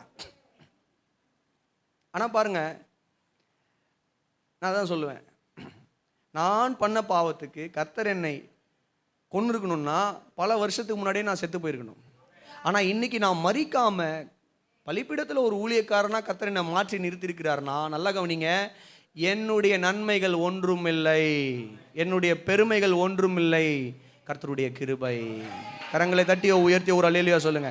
அதே தான் நான் உங்களுக்கும் சொல்கிறேன். நம்ம எல்லாருடைய வாழ்க்கையிலுமே ஒரு நிமிஷம் சிந்தித்து பாருங்க, நம்முடைய வாழ்க்கை எப்படிப்பட்ட ஒரு வாழ்க்கையாக இருந்தது. இன்னைக்கு நம்முடைய வாழ்க்கையை கர்த்தர் எந்த அளவுக்கு மாற்றி இருக்கிறார், நம்முடைய உள்ளான மனுஷன்ல எந்த அளவுக்கு மாற்றத்தை கொடுத்திருக்கிறாரு. நம்முடைய வாழ்க்கை, பொருளாதார வாழ்க்கையில கர்த்தர் எந்த அளவுக்கு மாற்றத்தை கொடுத்திருக்கிறார். வேதம் சொல்லுது, நாம் நிர்மூலமாகாமல் இருப்பது அவருடைய கிருபை. அல்லேலூயா. அப்படின்னா என்ன அர்த்தம்? இன்னைக்கு நம்ம ஜீவனோட இருப்பது அவருடைய கிருபை தாங்க. மூச்சு விடுறோம் பார்த்தீங்களா, கர்த்தருடைய கிருபை. அல்லேலூயா. சத்தமா சொல்லுங்க அல்லேலூயா. அதனாலதான் இந்த புலம்பல்ல எரேமியா எழுதும்போது எழுதுகிறார், காலைதோறும் உடைய கிருபைகள் புதிதாய் இருக்கிறது. நான் இன்னைக்கு ஜீவனோடு இருப்பது கர்த்தர் கொடுத்த கிருபை. இன்னைக்கு காலையில் கர்த்தர் கொடுத்த கிருபை, ஜீவனோடு இருக்கிறோம். அல்லேலூயா. நாம் நிர்மூலமாகாமல் இருக்கிறோம். நம்முடைய குடும்பம் நிர்மூலமாகாமல் இருப்பது கர்த்தருடைய கிருபை. அல்லேலூயா சொல்லுங்க, சத்தமா சொல்லுங்க. அல்லேலூயா. அப்போ இவ்வளவு விலையேற பெற்ற ஒரு கிருபையை குறித்து நம்ம என்ன பண்ணக்கூடாதுன்னு சொல்லி கேட்டீங்கன்னா, அசதியாக இருக்கக்கூடாது. ஆமென். இது வேற ஒரு பிரசங்கம். ஆனால் நான் இன்னொரு நாள் இந்த கிருபையை நம்ம எப்படி பயன்படுத்தக்கூடாது அப்படின்றத பேசுகிறேன். ரொம்ப முக்கியமான விஷயம். கர்த்தர் நமக்கு இப்போ கிருபையை கொடுத்து எக்ஸ்பிளைன் பண்ணிட்டேன் உங்களுக்கு. இன்னும் டீட்டெயிலாக எக்ஸ்பிளைன் பண்ணலாம், ஆனால் போதும், இந்த பிரசங்கத்துக்கு இது போதும். இந்த கிருபை நம்முடைய வாழ்க்கையில் எப்படியெல்லாம் நம்ம பயன்படுத்தக்கூடாது அப்படின்றது ஒரு பிரசங்கம். ஆனால் அதுக்கு முன்னாடி ஒரு வசனம் காட்டிட்டு நான் அடுத்த குறிப்பு சிம்பிளாக முடிக்க விரும்புகிறேன். கர்த்தர் உங்களை ஆஸ்வதிப்பாராக. எபிரேயர் 12வது அதிகாரத்தின் 28வது வசனம். வேகமாக எடுத்து வாசிக்கலாமா? எபிரேயர் 12:28. வேகமாக எடுப்பா. ஆதலால் அசைவில்லாத ராஜ்யத்தை பெறுகிறவர்களாகிய நாம் பயத்தோடும் பக்தியோடும் தேவனுக்கு பிரியமாய் ஆராதனை செய்யும்படி கிருபையை பற்றி கொள்ள கடவோம். ஆமென். பக்தன் எழுதுகிறாரு, அசைவில்லாத ராஜ்யத்தை பெறப்போகிறோம். நமக்கு கர்த்தர் கொடுக்க போகிற ராஜ்யம் அது நிலையா. அதை நான் சொன்னேன் இல்லையா, இட்டர்னல் கிங்டம். தேவனுடைய ராஜ்யம் நிலையானது, அதை யாராலையும் அசைக்க முடியாது. அல்லேலூயா. அது யாராலையும் அழிக்க முடியாது தேவனுடைய ராஜ்யத்தை. ஆமென். சபைகளை மூடலாம், சபைகளுக்குள்ள புகுந்து நாற்காலிகளை உடைக்கலாம், பிஏ சிஸ்டம் உடைக்கலாம், பாஸ்டர்ஸ் அடிக்கலாம், அல்லது விசுவாசிகளை அடிக்கலாம், தாக்கலாம். ஆனால் தேவனுடைய ராஜ்யத்தை அழிக்க முடியாது. தேவனுடைய ராஜ்யம் வளர்ந்து கொண்டே தான் இருக்கும். அது வேகமாக வளரும். அல்லேலூயா சொல்லுங்க. கர்த்தர் நல்லவராக இருக்கிறார். கவனிங்க, விஷயத்துக்கு வரேன். இப்போ பக்தன் எழுதுறாரு, என்ன சொல்றார் அப்படின்னா, அசைவில்லாத ராஜ்யத்தை பெறுகிற நாம் எல்லா விதமான பக்தியோடும் பயத்தோடும் கர்த்தருக்கு பயந்து பிரியமாய் ஆராதனை செய்யும்படிக்கு கர்த்தருடைய கிருபையை பற்றி கொள்ள கடவோம். ஆமென். ஏன் கிருபையை பற்றி கொள்ள கடவோம்னு சொல்றாரு? ஏன்பா கிருபையை பிடிச்சிக்கோங்க அப்படின்றார். சில நேரங்களில் பைக்கில் பிள்ளைங்களை, சின்ன பிள்ளைங்க முன்னிட மகனை ஏறி உட்கார வைக்க முடியாது, அப்பாவை டைட்டாக பிடிச்சிக்கப்பா சொல்கிறோமா இல்லையா? இப்போ ஆறாளி இருக்கா, ஆறாளிக்கு கொஞ்சம் புரிய ஆரம்பித்த உடனே என்ன சொல்லுவீங்க? சிஸ்டர், அம்மாவை டைட்டாக பிடிச்சிக்கம்மா, அப்பாவை டைட்டாக பிடிச்சிக்கம்மா மகளே, சொல்லுவோமா இல்லையா? சொல்லுங்க. சில நேரங்களில் நான் என்னுடைய மகனை தனியாக உட்காந்து கூட்டு போ, பின்னாடி உட்கார வச்சுக்கும் போது அவன் பின்னாடி பிடிச்சிப்பான் இல்லையா? அப்போ சொல்லுவோம், டே டைட்டாக பிடிச்சிக்கடா, அப்பாவை பிடிச்சிக்கடா, கையை பிடிச்சி நடுறா அப்படின்னு சொல்லுவோம் இல்லையா? ஏன் சொல்கிறோம்? ஏன்னா அதுதான் பாதுகாப்பு. அல்லேலூயா. தனியாக இருந்தால் விழுந்து போகிறதுக்கான வாய்ப்பு உண்டு. இப்போ பக்தன் எழுதுறாரு, என்ன எழுதுறாரு? இந்த பூமியில் நீங்கள் பயத்தோட பக்தியோட பிரியமாக வாழணும், ஒரு உபயோகம் உள்ள பிரயோஜனம் உள்ள ஒரு நல்ல வாழ்க்கையை, ஆசீர்வாதமான ஒரு வாழ்க்கையை, கர்த்தருக்கு உகந்த ஒரு வாழ்க்கையை வாழ வேண்டுமானால் கிருபை அவசியம். அந்த கிருபையை பிடித்து கொள்ளுங்கள். அல்லேலூயா. கிருபை இல்லைன்னா நம்முடைய வாழ்க்கையில் எதையும் செய்ய முடியாது. ஆமென். நீங்கள் கிருபை இல்லாமல் எக்ஸாமில் போய் உட்கார்ந்தாலோ, கிருபை இல்லாமல் இன்டர்வியூக்கு போனாலோ, இல்லை கிருபை இல்லாமல் நம்ம ஒரு பிஸ்னஸ் ஆரம்பித்தாலோ, கிருபை இல்லாமல் நம்ம ஒரு இடத்த வாங்கினாலோ, கிருபை இல்லாமல் ஒரு கல்யாணத்தை பண்ணாலோ, கிருபை இல்லாமல் நம்ம எந்த ஒரு காரியத்தை பண்ணாலோ, அது நமக்கு பார்த்தீங்கன்னா ஒரு நிறைவான ஒரு ஆசீர்வாதத்தையும் சந்தோஷத்தையும் மகிழ்ச்சியும் அனுபவிக்க முடியாது. ஆனால் கர்த்தருடைய கிருபை இருக்குமானால், ஆமென், கர்த்தருடைய கிருபை இருக்குமானால் அங்கே சமாதானம் இருக்கும், சந்தோஷம் இருக்கும், மகிழ்ச்சி இருக்கும், வெற்றி இருக்கும். அல்லேலூயா சொல்லுங்க, சத்தமா சொல்லுங்க. அல்லேலூயா, அல்லேலூயா. கர்த்தர் நல்லவராக இருக்கு. அப்போ நம்முடைய வாழ்க்கையில் விலையேற பெற்ற காரியங்களில் ஒன்று கர்த்தருடைய கிருபை. ஆமென். கடைசியா, இன்றைக்கு கடைசி, இன்னும் ஒரு சில குறிப்புகள் அடுத்த வாரத்தில் படிக்க கர்த்தர் கிருபை தருவாராக. வாசிங்க 1 பேதுரு 1வது அதிகாரத்தின் 1வது அதிகாரத்தின் 7வது வசனம், 2 பேதுரு 1வது அதிகாரத்தின் 1 வசனம், 2 வசனம் எடுத்துக்கோமா. அழிந்து போகிற பொன், கோல்டு,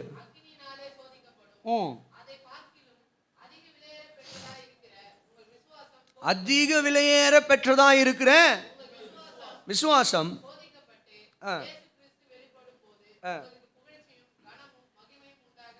அல்லேலூயா சொல்லுவீங்களா?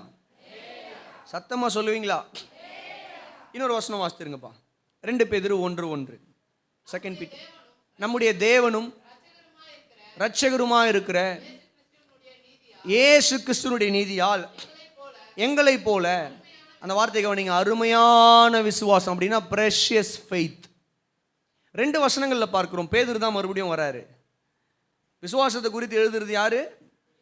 பேதுரு. என்ன சொல்றாரு அப்படின்னு சொல்லி கேட்டீங்கன்னா, இந்த பேதுரு, நம்முடைய விசுவாசம் விலையேற பெற்றது. ஆமென் சொல்லுங்க. நம்முடைய விசுவாசம், சத்தமா சொல்லுங்கம்மா, கரங்களை உயர்த்தி ஒரு அல்லேலூயா சொல்லுங்க முதல்ல. அல்லேலூயா, அல்லேலூயா. நம்முடைய விசுவாசம் எல்லாரும் சொல்லுங்க, விலையேற பெற்றது. எதை காட்டிலும்? பொன், கோல்டை காட்டிலும். கோல்டை விட இன்னைக்கு கோல்டுனுடைய விலை என்ன? 80,000 வந்துருச்சா இல்லையா? கிராஸ் ஆயிடுச்சா? சரி, விலையேற பெற்றதாயிடுச்சு. எது? கோல்டு. அங்கே 90,000 24 கேரட்டாக இருக்கும்னு நினைக்கிறேன், வந்துருச்சு. சரி, அப்போது இங்கே பேதுரு எழுதுறாரு, அது என்ன 90,000? அதை காட்டில உங்களுக்குள்ளே இருக்கிற விசுவாசம் பெருசுன்றாரு. இப்போ கவர்மெண்ட் என்ன பண்ணுறாங்கன்னா, வாங்க முடியலன்னு 9 carat gold, 14 carat gold, 18 carat, 22, 18, 22, 24 இருந்தது. இப்போ என்ன பண்ணுறாங்க, மக்களால் வாங்க முடியல, 14 கேரட்டை இன்ட்ரடியூஸ் பண்ணாங்க. இன்னும் குறைவாக என்ன பண்ணலாம், 9 கேரட்டை இன்ட்ரடியூஸ் பண்ணலாம்னு சொல்லி பண்ண போகிறாங்களாம். செய்யறதுக்கு அனுமதி கொடுக்குறாங்கன்னு நினைக்கிறேன். அப்போது கவனிங்க, அது எத்தனை ஆயிரமாக இருந்துட்டு போகுது. பைபிள் என்ன சொல்லுதுன்றதுக்கு வரும்பொழுது, அது 1 லட்சமோ 1.5 லட்சம் போட்டோம், 2 லட்சம் போட்டோம், அது ரெண்டாவது. ஆனால் அதை காட்டிலும் நமக்குள்ளே இருக்கிற விசுவாசம் விலையேற பெற்றது. அல்லேலூயா. நீங்கள் கழுத்தில் மாட்டிக்கிட்டு இருக்கிற செயினை காட்டிலும் உங்களுக்குள்ளே இருக்கிற விசுவாசம் விலையேற பெற்றது. நீங்கள் மாட்டிகிட்டு இருக்கிற செயின் தப்புன்னு நான் சொல்ல வரல, ஆனால் அதை காட்டிலும் நீங்கள் நினச்சிட்டு இருக்கலாம், நான் போட்டிருக்கிற கோல்டு தெரியுமா 4 சவரன் 5 சவரன். அம்மா, உனக்குள்ளே இருக்கிற விசுவாசம் அந்த 5 சவரன் செயினை விட பெருசுமா. அல்லேலூயா. போட்டுக்கோங்க, நீங்கள் 10 சவரம் கூட போட்டுக்கோங்க, நாங்கள் அதை அப்ஜெக்ட் பண்ணவே மாட்டோம். அல்லேலூயா. நல்லா சொல்லுங்கள், கர்த்தர் உங்களுக்கு 100 சவரன் கொடுப்பாரு. ஆமாம், அதில் 10 சவரன் தசமம் கொண்டு வந்து சர்ச்சில் காணிக்கப்பட்டு போட்டுடணும். அல்லேலூயா. இன்னும் ஊழியத்தினுடைய விரிவாக்கத்திற்கு கர்த்தர் என்ன பண்ணுவார்? கிருபை தருவார். அல்லேலூயா சொல்லுங்கள். ஜெபம் பண்ணிக்கிட்டு இருக்கிறோம், கர்த்தர் இன்னும் ஊழியத்தை விசாலமாக்கணும், பைபிள் காலேஜ்லாம் கட்டணும், பில்டிங் வேணும் பைபிள் காலேஜுக்கெலாம். கர்த்தருக்கு வழிவாசல் திறப்பார். உங்களுக்கு 100 சவரன் வரும்பொழுது 10 சவரன் கர்த்தருக்கு ஆமாம் கொடுப்பீங்கன்னா கர்த்தர் 100 கொடுப்பாரு. அல்லேலூயா. சரி, கர்த்தர் நல்லவர். அல்லேலூயா சொல்லுவோமா? ஆண்டவருடைய நாமத்திற்கு மகிமை உண்டாவதாக. இப்போ என்ன சொல்ல வரேன், கையில் எல்லாம் 10 விரல்லையும் 10 மோதிரம் இருந்தால் எப்படி இருக்கும்? எப்படி இருக்கும்? ஆக்சுவலாக நல்லா இருக்காது. உண்மையை சொல்லணும்னா 10 விரல்லையும் 10 மோதிரம் இருந்தால் நல்லாவே இருக்காது, உண்மையிலே நல்லா இருக்காது. நம்மளை பார்க்குறவங்க எல்லாம் சிரிப்பாங்க இல்லையா? சரி, ஆனால் இப்படி வச்சுப்போம். ஒரு தடவை நாங்கள் ஒரு விசேஷத்துக்கு போயிருந்தோம். ஒரு பாஸ்டர்மா பாருங்க, எனக்கு ரொம்ப ஆச்சரியமாக ஆயிடுச்சு. அந்த விசேஷத்துக்கு கிளம்பி அந்த அம்மா வந்த உடனே ஜுவல்லரி ஷாப்புக்கு அட்வர்டைஸ்மெண்ட்டுக்கு வர லேடி மாதிரி இருந்துக்கிறாங்க. என்னடான்னு பார்த்தா, நெத்தியிலிருந்து கழுத்திலிருந்து காதில் மூக்கில் கையில் காலில் முழுக்க தங்கம் தான். அதை பார்க்கும்போது எனக்கு, நான் தான் கேட்டேன், ஏம்மா நம்ம ஊழியத்துக்கு போகிறோமா? அந்த பாஸ்டர்மாவை பார்த்து கேட்குறேன் நான். அது வந்து நடந்து சில வருஷங்களுக்கு முன்பதாக ஒரு ஊழியக்காரருடைய மனைவி, அவங்க வேற ஒரு ஊழியக்காரருடைய மனைவி. நான் கேட்குறேன், ஏம்மா ஊழியத்துக்கு நம்ம போகிறோமா இல்லை நகைக்கடை விளம்பரத்துக்கு போகிறோமா? ஓ, கல்யாணத்துக்கு தான் போகிறோம், கல்யாணம் பண்ணி வைக்க போகிறோம், அங்கே கல்யாணத்துக்கு போகிறோம்ல, அதனால் இப்படி தான். சரியா, சில நேரங்களில் நமக்கு ஒரு ஆசை தான் இல்லையா? போட்டுக்கோங்க, மகிழ்ச்சி, சந்தோஷம்தான். அல்லேலூயா. சந்தோஷமாக நீங்கள் அதெல்லாம் போடணும், அனுபவிங்க, தப்புன்னு நான் சொல்ல மாட்டேன். ஆனால் விஷயத்துக்கு வருவோம்.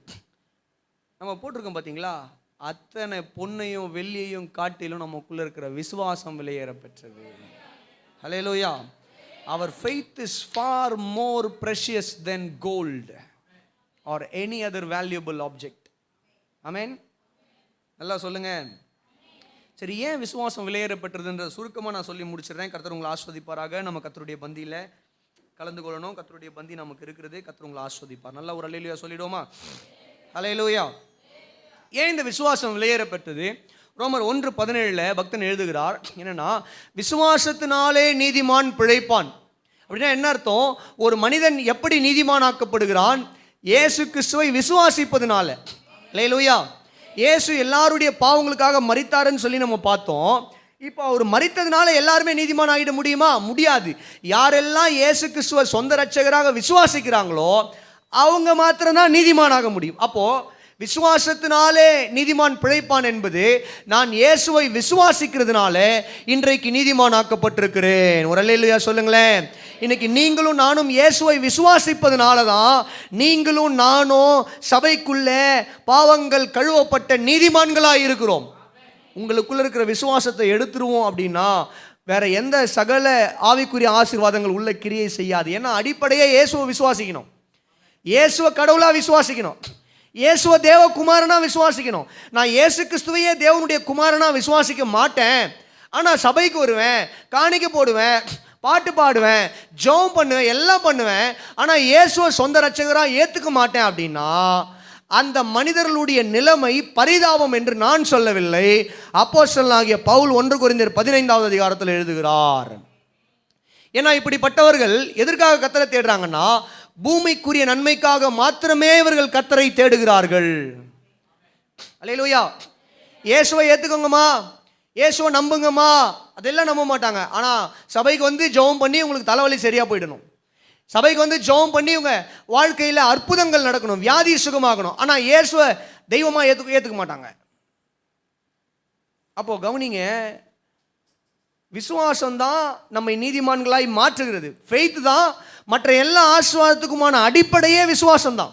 விசுவாசம் இல்லைன்னா வேற எந்த ஆசீர்வாதமும் கிடையாது. அல்லேலூயா. சத்தமா சொல்லுங்க ஆமென். அப்போ கவனிங்க, இந்த காலை வேளையில் நம்மை நீதிமான் ஆக்குகிறது, நம்மை நீதிமான் ஆக்கி நித்திய ஜீவனுக்குள்ள நம்மை பிரவேசிக்க நமக்கு கிருபை தருகிறது. அப்போ ஒரு வசனம் பாருங்க, எல்லாருக்கும் தெரிஞ்ச வசனம், ஜான் 3:16. யாரெல்லாம் சொல்லுவீங்க? சொல்கிறவங்களுக்கு ப்ரைஸ் கொடுக்குறேன். இல்லை பாஸ்ட் அம்மாக்கெல்லாம் கிடையாது.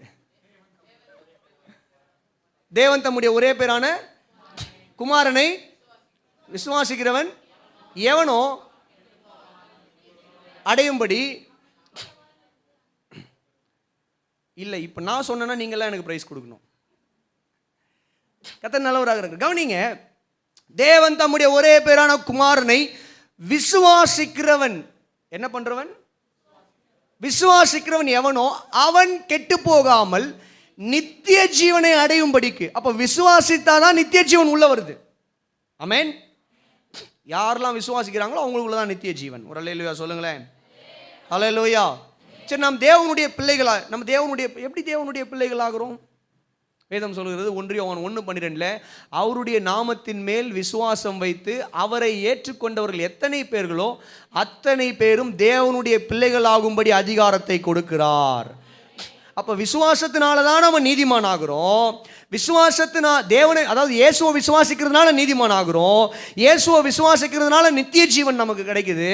இயேசுவை விசுவாசிக்கிறதுனால தான் நம்ம தேவனுடைய பிள்ளைகளாய் மாறுகிறோம். அல்லேலூயா. இயேசு கிறிஸ்துவை விசுவாசிக்கலன்னா தேவனுடைய பிள்ளையாகிற பிரிவிலேஜே ஒரு மனுஷனுக்கு கிடையாது. அப்போ இயேசுவை விசுவாசிக்கிறதுனால நம்ம என்ன பண்ணுறோம்? தேவனுடைய பிள்ளைகளாக மாறும். கடைசியில் இன்னொரு வசனம் சொல்லி நான் முடிச்சிடுறேன். 2 வசனம். 1 யோவான் 5:4 தேவனால் பிறப்பதெல்லாம் உலகத்தை ஜெயிக்கும். நம்முடைய விசுவாசமே உலகத்தை ஜெயிக்கிற ஜெயம். நம்முடைய விசுவாசம், நமக்குள்ள இருக்கிற விசுவாசம் தான். நல்லா கவனிங்க, ஃபெய்த் இருக்கு பார்த்தீங்களா? நமக்குள்ள இப்போ நீங்கள் உங்களுடைய வாழ்க்கையில் பிசாசுனுடைய போராட்டங்கள் வருது இல்லை, எப்படி ஜெயிக்கிறீங்க? ஃபெய்த்து.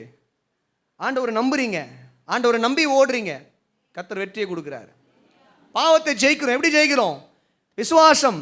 இயேசு கிறிஸ்துவின் மீது நமக்கு இருக்கிற விசுவாசம் பாவத்தையும் சாபத்தையும் இந்த உலகத்தில் இருக்கிற பிசாசினுடைய அத்தனை போராட்டங்களையும் நம்முடைய வாழ்க்கையில் வருகிற அத்தனை சோதனைகளையும் ஜெயிக்க நம்மை ஊந்தி தள்ளுகிறது. இது நமக்குள்ள இருக்கிற விசுவாசம். லேலோயா. அதனால தான் விசுவாசம் இல்லாத விசுவாசிகளை எல்லாம் பார்த்தீங்கன்னா எப்படி இவங்க விசுவாசம் இல்லாத விசுவாசிங்க, ஸ்கூலுக்கு போகாத மாணவர்கள் மாதிரி இவங்க. விசுவாசம் இல்லாத விசுவாசிகள்லாம் நீங்கள் பார்த்தீங்கன்னா ஒரு சின்ன சின்ன காரியங்களுக்கு கூட இவங்க நீங்கள் பார்த்தீங்கன்னா சோர்ந்து போயிட்டு உட்காந்துருவாங்க. ஃபெய்த்தில் இருக்கிற ஆள் நீங்கள் பாருங்கள், அவங்களுடைய வாழ்க்கையில் பெரிய போராட்டமாக இருக்கும். அந்த அம்மா ஒன்றுமே நடக்காத மாதிரி சாதாரணமாக போயிட்டுருக்கும். ஜபத்துக்கு வந்திருப்பாங்க, பாஸ்டர் ஜெபம் பண்ணுங்க பாஸ்டர், சரி ஜெபம் பண்ணலாம், என்ன ஆச்சு அப்படின்னு விசாரிச்சா அந்த அம்மா சொல்லும் பாருங்க கதை. அதெல்லாம் கேட்டேன், ஏம்மா என்ன எனக்கே தலை சுத்துதுமா நீங்கள் சொல்கிற காரியங்கள் எல்லாம். கர்த்தர் பார்த்துப்பார் ஐயா, ஜெபம் பண்ணுங்கன்னுவாங்க. அதுதான் ஃபெய்த்து. அல்லேலூயா சொல்லுங்க. அப்போ விசுவாசம் இல்லாத விசுவாசிங்க சின்ன எலி ஓடனா, பூனை ஓடனா, பூனை குறுக்கால வந்தா, இந்த பூனை குறுக்கால வர்றது இருக்கலாம் பார்த்தீங்க பாருங்க, இதுக்கெல்லாம் பயந்து ஓடுற விசுவாசிங்க விசுவாசம் இல்லாத விசுவாசிங்க. ஏங்க ஒரு பூனைக்கு பயந்து ஒரு பூனை குறுக்கால ஓடிடுச்சு, ஐயோ அபசகுணம். யாருன்னா பண்ணுறீங்களா? பண்ணாதீங்க. ஏன்னா வசனம் என்ன சொல்லுதுன்னா, உலகத்தில் இருப்பவனை காட்டிலும் அப்படின்னா உலகத்தில் இருக்கிற பிசாசையும் பிசாசினால பயன்படுத்துகிற மனுஷனை காட்டிலும் நமக்குள்ள இருக்கிறவர் பெரியவர். ஏங்க பிசாசும் பிசாசு பயன்படுத்துகிற மனுஷனை காட்டிலும் பெரியவர் நமக்கு இருக்கும் பொழுது ஒரு பூனையை பார்த்து நம்ம பயந்தா நம்ம என்ன விசுவாசிங்க சொல்லுங்க? சொல்லுங்க, என்ன விசுவாசிங்க? விசுவாசம் இல்லாத விசுவாசிங்க. இந்த காலை வேளையில் கரெக்ட் பண்ணணும், அதெல்லாம் நம்ம கரெக்ட் பண்ணிக்கணும். கர்த்தர் உங்களை ஆஸ்வதிப்பாராக. அப்போ கவனிங்க, நம்முடைய விசுவாசம் உலகத்தை ஜெயிக்கிற ஜெயம். விசுவாசம் இருந்தால் இந்த உலகத்தில் பிசாசு நமக்கு கொண்டு வருகிற அத்தனை உபத்திரவங்களையும் ஜெயிக்க முடியும், சோதனைகளை ஜெயிக்க முடியும். அல்லேலூயா, அல்லேலூயா. ஃபெய்த் பெட்ரோல் மாதிரி நம்மளை ஊந்தி தள்ளிக்கிட்டே இருக்கும். ஃபெய்த் காலி ஆகிடுச்சுன்னா, ஃபெய்த் இல்லாமல் போச்சுன்னா வண்டி நின்றும். ஃபெய்த் நம்ம குறையாமல் பார்த்துக்கிட்டோம். சில நேரங்கள் அதான் நம்ம வாழ்க்கையில் ஓட ஓட பெட்ரோல் எப்படி குறையுதோ, பைக்கில் காரில் எப்படி பெட்ரோல் குறையுதோ, அந்த மாதிரி ஃபெய்த் சில நேரத்தில் குறையும் பாருங்க. எப்பெல்லாம் குறையுதோ அப்பெல்லாம் ஜபத்துலையும் கர்த்தருடைய வசனத்தையும் நீங்கள் உள்ளே இறக்குவீங்கன்னா ஃபெய்த் இன்க்ரீஸ் ஆகும். அல்லேலூயா. எப்படி கடையில் போயிட்டு ஒரு 100 200 பெட்ரோலை போடுறோமோ அந்த மாதிரி இந்த வசனத்தை உள்ளே எடுங்க, ஜபத்தில் உட்காருங்க, விசுவாசம் மேலே ஏறும். இது உள்ளே போக போக விசுவாசம் மேலே ஏறும். அல்லேலூயா சொல்லுங்க, சத்தமாக சொல்லுங்க.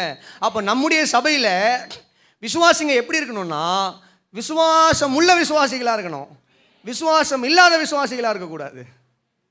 அல்லேலூயா. கடைசியில் ஆண்டவர் லாசருடைய சகோதரியை பார்த்து சொன்னார், நீ விசுவாசித்தால் தேவனுடைய மகிமையை காண்பாய். அப்படின்னா என்ன அர்த்தம்? நிறைய இடத்துல ஆண்டவர் தான் சொன்னார், ஆண்டவரே என்னுடைய மகன் சந்திரரோகினால கஷ்டப்படுகிறான், சுகமாக்குங்கப்பா, பிசாசினால் அலைக்கழிக்க. ஆண்டவர் சொல்றாரு, நீ விசுவாசித்தால் நடக்கும். ஆமென். அதான் சொல்றாரு, நீ விசுவாசித்தால் ஆகும், விசுவாசித்தால் ஆகும். அப்ப என்ன அர்த்தம்? விசுவாசம் தான் நம்முடைய வாழ்க்கையில் தேவன் அற்புதங்களை செய்யவும், தேவனுடைய நன்மைகள் நம்முடைய வாழ்க்கையில் வெளிப்படவும் ஒரு பேசிக் என்னன்னு சொல்லி கேட்டீங்கன்னா ஃபெய்த்து தான். அல்லேலூயா. ஆண்டவரே விசுவாசம் இல்லாத சில இடங்களில் என்ன பண்ண முடியலன்னு சொல்லி கேட்டிங்கன்னா, அற்புதம் பண்ணலை, அவர் பண்ண முடியல, கிடையாது, செய்யலை. ஏன்னா உனக்கு தான் விசுவாசமே இல்லையப்பா. அவர் வளர்ந்த ஊருக்கு போகிறாருங்க, அவர் பிறந்து வளர்ந்த ஊர். தீர்க்கதரிசிக்கு தன்னுடைய சொந்த ஊரில் கனம் இல்லைன்னு சொன்னார் இல்லையா, போனார், யாரும் இவரை ஏற்றுக்கல. இவரெல்லாம் நம்ம மேசியாவை விசுவாசிக்க முடியாதுப்பா, இவரெல்லாம் கடவுளா, தேவகுமாரனா, அதெல்லாம் முடியாது. யோசேப்பனுடைய மகன் தானே, தச்சனாச்சேப்பா. 30 வயசு வரைக்கும் அப்பா கூட சேர்ந்து கார்பெண்டர், அவர் செஞ்சு கொடுத்த சேரு சோஃபா மேசையெல்லாம் நம்ம வீட்டில் இருக்குது. இப்போ இவர் தேவகுமாரன் மேசியா, பழைய ஏற்பாட்டில் உரைக்கப்பட்ட மேசியா இவருனா எப்படி ஏற்றுக்குமா? அதெல்லாம் முடியாது, அதெல்லாம் செல்லாதுப்பா அப்படின்னு சொன்னோடனே அந்த இடங்களில் ஆண்டவர் அற்புதம் பண்ணலை, பண்ண முடியாமல் இல்லை, பண்ண முடியும், அவருடைய அவிசுவாசத்து நிமித்தம் கர்த்தர் செய்யலை. அப்போ கவனிங்க, விசுவாசித்தால் தேவ மகிமை வாழ்க்கையில் வெளிப்படும். ஆமென். அப்போ ஏன் விசுவாசம் விலையேற பெற்றது? ஏன்னா விசுவாசம் தான் நம்மை நீதிமான் ஆக்குகிறது. விசுவாசத்தை எடுத்துட்டோம்னா நம்ம நீதிமானே கிடையாது முதல்ல. ஆமென். நமக்குள்ள இருக்கிற விசுவாசத்தை இயேசு மேல, இயேசுவை சொந்த ரட்சகரா யாரெல்லாம் விசுவாசிக்கிறீங்க ஒரு அல்லேலூயா சொல்லுங்களேன். இப்போ நீங்கள் இயேசுவை சொந்த ரட்சகரா விசுவாசிக்கிறீன்னு ஒரு அல்லேலூயா சொன்னீங்க இல்லையா, நாங்கள் இன்னிலிருந்து இயேசு கிறிஸ்துவ சொந்த ரட்சகரா விசுவாசிக்கல அப்படின்னா வேதம் நமக்கு கொடுக்கிற நீதிமான் என்கிற அந்தஸ்து நம்மை விட்டு போய்விடும். புரியுதா உங்களுக்கு? விசுவாசம் போச்சுன்னா நீதிமான் என்கிற அந்தஸ்து நம்மை விட்டு போய்விடும். அப்போ இயேசு கிறிஸ்துவை விசுவாசிக்கிறோம், அந்த விசுவாசம் தான் நமக்கு நித்திய ஜீவனை கொடுக்குது, நம்மை நீதிமான் ஆக்குகிறது, இந்த உலகத்தை ஜெயிக்க நமக்கு உதவி செய்கிறது. அது மாத்திரம் இல்லாமல் நம்முடைய வாழ்க்கையில் தேவனுடைய மகிமையை வெளிப்படுத்த ஏதுவாய் இருக்கிறது இந்த விசுவாசம். ஆகவே இந்த விசுவாசம் விலையேற பெற்றது. அல்லேலூயா சொல்லுங்க, சத்தமா சொல்லுங்க. அப்போ ஒரு 6 காரியம் பார்த்துருக்கோம். கடந்த வாரத்தில் 3 காரியம், இந்த வாரத்தில் ஒரு 3. உங்களுடைய வாழ்க்கையில் விலையேற பெற்றது எது அப்படின்னு நீங்கள் கேட்கும்பொழுது பல காரியங்களை நீங்கள் சொல்லலாம், உலகத்துக்குரிய காரியங்கள். ஆனால் நான் சொல்கிறேன், இன்றையிலிருந்து உங்களுடைய தாட் மாறணும். காஸ்ட்லியான பொருட்கள் எல்லாருடைய வீட்லேயுமே இருக்குது, எங்கள் வீட்லேயும் இருக்குது, உங்கள் வீட்லேயும் இருக்குது. அவைகளெல்லாம் இந்த பூமிக்கு தேவை. ஆனால் கர்த்தருடைய பார்வையில் நம்முடைய வாழ்க்கையில் விலையேற பெற்றவைகளாக எவைகள் இருக்க வேண்டுமானால், நான் சொல்கிறேன் பாருங்கள், கர்த்தர் உங்களுக்கு நல்ல கிருபைகளை கொடுத்து நல்ல காஸ்ட்லியான ட்ரெஸ்ஸு போட கிருபை தருவார். அல்லேலூயா, சத்தமாக தான் சொல்லுங்களேன். அல்லேலூயா. பார், ஜெபிக்கலாமா? எத்தனை பேருக்கு இந்த வார்த்தைகள் பிரயோஜனமாக இருந்தது? ஆண்டவர் உங்க கூட பேசினாரு அப்படின்னு. ஆமென். நான் பேசுறதுக்கு முன்னாடி நீங்களே அல்லேலூயா சொல்லிட்டீங்க, மகிழ்ச்சி. அதுதான் வேணும். நல்ல ஒரு அல்லேலூயா சொல்லிடுவோமா? ஜெபிப்போம் கண்களை மூடி. பிதாவே, உடைய வார்த்தைகளுக்காக நன்றி. பரிசுத்த ஆவியானவர் நீர் பேசின தயவுக்காக நாங்கள் நன்றி செலுத்துகிறோம். ஆண்டவரே, இந்த வார்த்தைகளை கேட்ட ஒவ்வொரு தேவ பிள்ளைகளுடைய வாழ்க்கையில கர்த்தர் அற்புதங்களை செய்யுங்க, நன்மையான காரியங்களை கர்த்தர் நீர் ஆண்டவரே கொடுத்து முடிசூட்டும்படியாய் ஜெபிக்கிறோம். ஆச்சரியமாய் நடத்துங்க எங்களுடைய வாழ்க்கையில். இயேசுவானவர் நீர் விலையேற பெற்றவர், உம்முடைய ரத்தம் விலையேற பெற்றது, உம்முடைய ரட்சிப்பு விலையேற பெற்றது ஆண்டவரே. ஹல்லேலூயா. உம்முடைய பரலோக ராஜ்யம் விலையேற பெற்றது, உம்முடைய கிருபை விலையேற பெற்றது, உம்முடைய விசுவாசம் நீர் எங்களுக்கு கொடுத்திருக்கிற. ஹல்லேலூயா ஆண்டவரே, அந்த விசுவாசம் விலையேற பெற்றது ஆண்டவரே. இப்படிப்பட்ட விலையேற பெற்ற காரியங்கள் மீது எங்களுடைய கவனத்தை செலுத்தி நாங்கள் வாழ கர்த்தர் கிருபை தாங்க. இந்த பூமியில் ஒரு வெற்றியுள்ள ஒரு வாழ்க்கையை, ஒரு ஆண்டவரே ஆசீர்வாதமான ஒரு வாழ்க்கையை, ஒரு ஆண்டவரே நல்ல தகப்பனே பிரயோஜனமுள்ள ஒரு வாழ்க்கையை நாங்கள் வாழ கர்த்தர் எங்களுக்கு உதவி செய்யுங்க. வந்த ஒவ்வொரு தேவ பிள்ளைகளும் ஆஸ்வதிங்க. இதை பார்க்குற ஒவ்வொரு தேவ பிள்ளைகள் எங்கே இருந்தாலும் கர்த்தர் ஆஸ்வதிங்களுடைய மனவாஞ்சிகளை நிறைவேற்றுங்க. இயேசு கிறிஸ்துவின் நாமத்தில் ஜெபிக்கிறோம் எங்கள் நல்ல பிதாவே. ஒரு அல்லேலூயா சொல்லுமா? அல்லேலூயா.